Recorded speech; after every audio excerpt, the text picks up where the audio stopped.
My name is Mary Doers. Can you hear me in the back? If you can, raise your hand. Okay, thank you. Months at Murray Children's. I'm afraid that if I look up from this, you're going to lose my voice. So if I don't look at you, it's because I'm trying to let you hear me.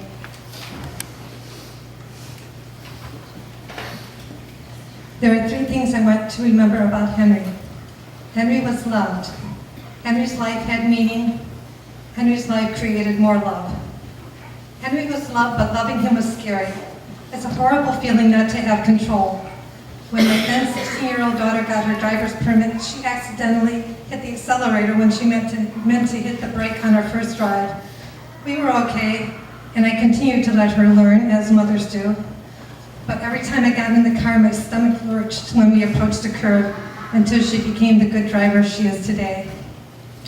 Well, Henry's illness was like riding in a car with both defective brakes and defective steering. His parents could get out of that car, but Henry was strapped in until the end. How courageous of them, then, to choose to stay in that car with him. Would the car stop in time for the light? Will it maneuver around the steep, winding curve? So many tests were done, so many care conferences.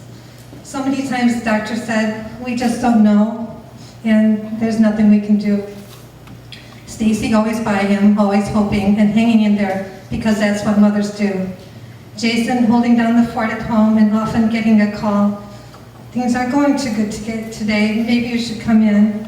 "No, wait, things are stable again."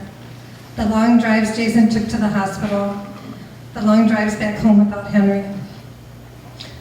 Marjorie Williams is the author of the book, The Velveteen Rabbit. I quote bits of her book here about a conversation a toy rabbit has with a rocking horse. "What is real?" asked the rabbit one day. "Real isn't how you are made," said the skin horse. "It's the thing that happens to you when a child loves you for a long time, not just to play with, but really loves you, then you become real." "Does it hurt?" asked the rabbit. "Sometimes," said the skin horse, for he was always truthful. "When you are real, you don't mind being hurt." Henry was loved, and Henry's life had meaning. Henry's life was too short, but he did have a life. He was held, he was rocked, he was talked to. He was spared by singing because his mom was always there at night.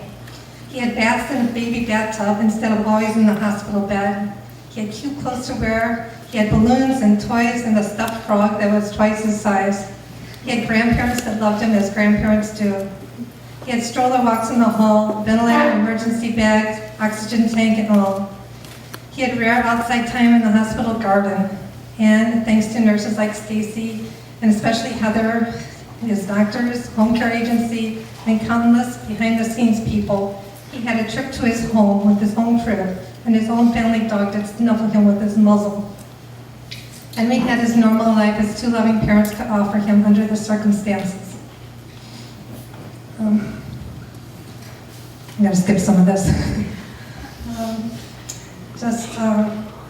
Just want to mention that no one could have been a better mother than Stacy. Not Angelina Jolie, not Mother Teresa. Stacy is the definition of compassion.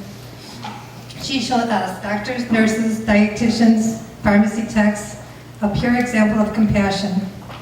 Aaron's parents showed us how to be patient, brave, helpful, and hopeful. They were the advocates to the most vulnerable person on earth, a helpful infant. Henry's life had meaning, and Henry's life gave love. Everyone loved Henry and got something back. Lots of the interactions were on the day shift, but I can tell you stories that I heard. There's a very withdrawn teenage boy, who I'll call Jay, who would actually give a nod from his hospital bed when Henry's stroller would pass by his room.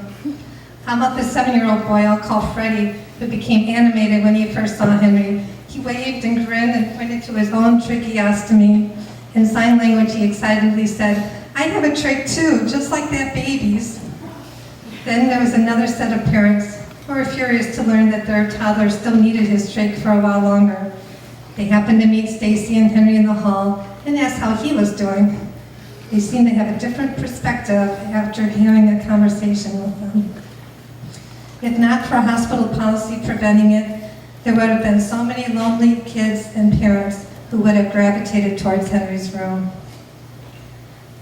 Personally, I will remember Henry's face, how his lips were often shaped in a little half smile, with his eyes peeking out from half-open lids. I will remember the sweet smell of him after a bath, and I will forget the odor of him with messy diaper changes. When I said he was Snow White's stinky dwarf. I will remember the softness of his hair and the smoothness of his skin, the warm weight of him when I held him. I will remember the steady sound of his ventilator. Most of the nights when I took care of him, he was stable and his room was very soothing. Whenever I had another patient assignment that happened to be hectic, I would joke, I need my daily dose of Henry. Everyone who knew Henry at Lurie Children's Hospital came to love him. His nursing team, including Anne, Amy, Stacy, Heather, and I will especially miss him. And now I want to tell something that some of you may have already heard me share. But first I have to explain the background. When my neighbor's son was 3, he was always delighted to see me. I would drive home after working all night, get ready to enter my house, and I would hear a, "Hi, Mary," from that next house over. He was too small for me to see at the window, but somehow he was able to see me through the screen. "Hi, William," I would yell back. "I gotta go now." He never said goodbye. It was always hi. How lucky I was to have someone greet me like that. Well, the very first shift that I worked at Lurie Children's after Henry died, I was assigned in a room that happened to be next to Henry's old room. My orientee was busy admitting a new patient, but she had forgotten to ask the parents to name a password so that we would know that it's them if they call us on the phone. To help out, I explained the purpose of the password to these parents, brand new to our hospital. The dad hesitated. "I don't know," he said. "It can be anything," I said. "Numbers, an address, a name." "Henry," he promptly said. I gasped, then mumbled something about it being a good password. Coincidence? It stayed with me in the back of my mind the whole night in a pleasant way. Coincidence? Not scary. Pleasant, joyful. Then it hit me. It was Henry saying, "Hi, Mary." Not goodbye. Not able to see him, but he sees me. So I just want you all to know, Henry says hi. Thank you.